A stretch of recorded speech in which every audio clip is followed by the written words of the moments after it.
Mirë se vini në kanalin ton, mos harroni të bëni subscribe dhe të klikoni si përzieles për të marrë njoftimet më të reja. Faleminderit! Nëse hani djath para gjumit për një javë, nuk do ta besoni çfarë ndodh trupit tuaj. Djathi është një ushqim i pasur në vlera dhe i mirë për organizmin nëse konsumohet pa e tepruar. Ai është i pasur me kalcium, një mineral i nevojshëm për kockat. Djathi përmban gjithashtu proteinë e cila i nevojitet organizmit. Djathi nxit dhe përmirëson gjumin, por nga ana tjetër, për shkak të yndyrës, ai mund të shkaktojë probleme me tretjen. Nëse e konsumoni direkt para gjumit, yndyrnat tek djathi mund të prishin cilësinë e tij. Në këtë video ju do të mësoni për rolin e djathit tek gjumi. Djath për gjumë të qetë. Një studim i fundit britanik arriti në konkluzionin se ngrënia e djathit rreth një orë përpara fjetjes ndihmon që t'ju zërë gjumi më lehtë. Roli i djathit tek gjumi i atribuohet një aminoacidit të njohur gjithashtu si triptofan.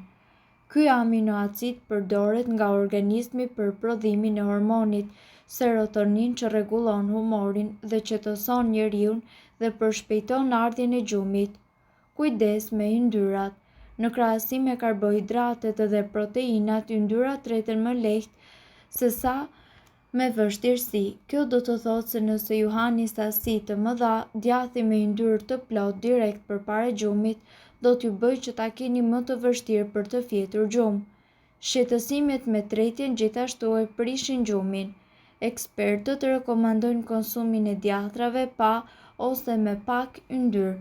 Këtu ne do të përmendim djathin e Napës, gjizën, mozzarella e të tjerë. Kujdes me racionin. Në qoftë se ju e preferoni gjizën, ekspertët rekomandojnë konsumin e jo më shumë se gjysmë filxhani gjizë në ditë. Ndërkohë, në qoftë se ju zgjidhni djatra të tjera, konsumoni jo më shumë se 30 gram. Ngrënia e tepruar e djathit nuk është e shëndetshme. Djathi përmban sasi të mëdha yndyrash të ngopura dhe kolesterol, të cilat gjithashtu rrisin në rrezikun e sëmundjeve të zemrës. Ndaj ne ju rekomandojmë ngrënien e djathit me ose pa yndyrë 1 ose 2 orë përpara gjumit. Ndërkohë, ekspertët thonë se djathi mund të ketë shumë yndyrë dhe kalori, por nëse ai do të konsumohet me mas, do të kontribuojë në shëndetin e trupit në mënyra nga më të ndryshmet. Kjo është edhe arsyeja pse djathi gjendet në tryezën tonë të drekës çdo ditë. Përmban vitaminën B12. Vitamina B12, e cila përndryshe është e vështirë për t'u gjetur, na çliron ne nga lodhja dhe dobësia, përmirëson njëkohësisht qëndrueshmërinë e përgjithshme të trupit të njeriut dhe e bën atë më rezistent ndaj vështirësive. Gjithashtu, shoqërohet me një humor të mirë dhe siç mbështesin studime të ndryshme lehtëson simptomat e depresionit dhe qetëson ankthin. Së fundmi, ai është përgjegjës për prodhimin dhe njëkohësisht rinovimin e qelizave të trupit duke kontribuar në një pamje më rinore. I dobishëm për zemrën.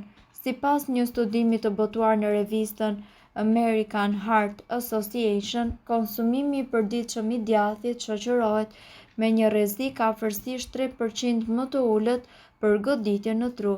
Për më tepër, konsumi i përditshëm i djathit, sigurisht me moderim, shoqërohet me një rrezik të ulët në sëmundjet kardiovaskulare dhe si rrjedhoi me jetëgjatësi, pasi rezultatet e studimeve në mbar botën tregojnë se konsumi i produkteve të qumshtit shoqërohet gjithashtu me një rrezik më të ulët të vdekshmërisë.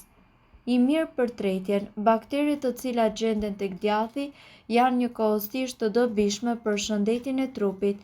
Konsumimi i djathit rregullon mikroflorën dhe përqendrimin e baktereve të mira në zor, të cilat nga ana tjetër mund të përmirësojnë tretjen dhe metabolizmin. Është i pasur edhe me kalcium. Djathi gjithashtu nga ana tjetër përmban afërsisht 280 deri në 450 mg kalcium për plot 100 gram.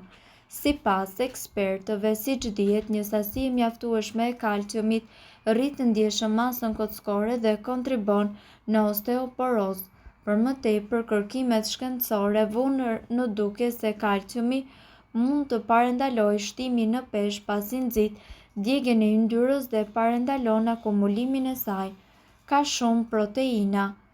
Proteinat gjithashtu kontribojnë në rregullimin dhe në aktivizimin e metabolizmit, ndërtimin e masës muskulore në trup, djegjen e djamit, përmirësimin e humorit dhe njëkohësisht shërimin e plagëve. Pasi studimet tregojnë se ato nxisin gjithashtu rritjen e indeve të reja.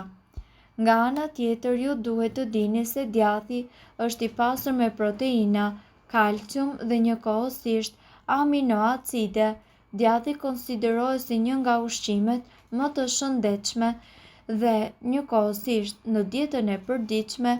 Jo të gjithë djathrat janë njësoj, disa prej tyre duhen konsumuar më me kujdes për shkak të kalorive të shumta dhe yndyrave tepër të larta që mund të përmbajnë. Por, cili djath është më i shëndetshëm? Përgjigjja varet kryesisht nga metabolizmi juaj dhe nevojat e trupit për disa vlera të caktuara ushqyese. Megjithatë, ekspertët japin disa këshilla. Ricota. Shumica e dietologëve kanë rënë dakord se ricota është më e shëndetshmja. Ricota autentike prodhohet duke përpunuar njëkohësisht hirrën e cila mbetet pasi qumshtin pikset dhe gjithashtu përdoret edhe për të prodhuar djatra të tjerë si për shembull pecorino. Ricota ka një përqendrim të lartë të proteinës së hirrës, e cila përthithet lehtësisht nga trupi juaj.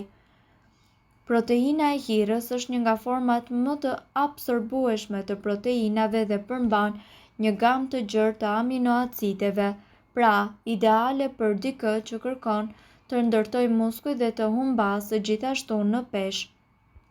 Djathi i fortë. Djathtrat e fortë si parmigiano ose pecorino janë gjithashtu ndër opsionet më të shëndetshme sipas dietologëve, por sigurisht po të konsumohen me kujdes, për shkak se ato përmbajnë më pak ujë dhe janë më të koncentruara. Kanë sasi më të larta të kalciumit, por njëkohësisht mund të kenë edhe përmbajtje natriumi më shumë se djathtrat e buta, ndaj këshillohet që të mos e teproni. Nëse jeni me hipertension ose ndoshta keni probleme me veshkat, atëherë zgjidhni një djath të butë, djathi më i mirë për humbje peshe. Nëse po kërkoni të humbisni kilogram ose të keni një peshë stabël, sekreti është konsumimi i proteinave. Ato ju mbajnë të ngopur për një kohë më të gjatë dhe ju ndihmojnë të ndërtoni muskuj. Për çdo 100 kalori duhet të ketë të paktën 10 gram proteina.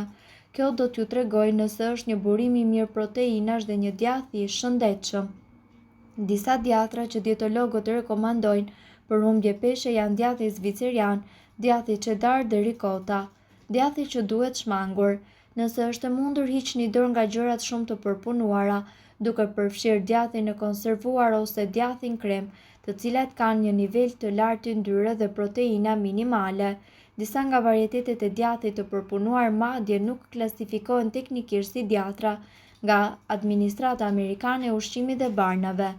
Disa djathra gjithashtu mund të jenë një burim i mirë i probiotikëve, si për shembull djathi feta nga qumshti i lopës apo dhis, që konsiderohet një nga djathrat më të mirë nëse nuk po ndiqni një dietë specifike.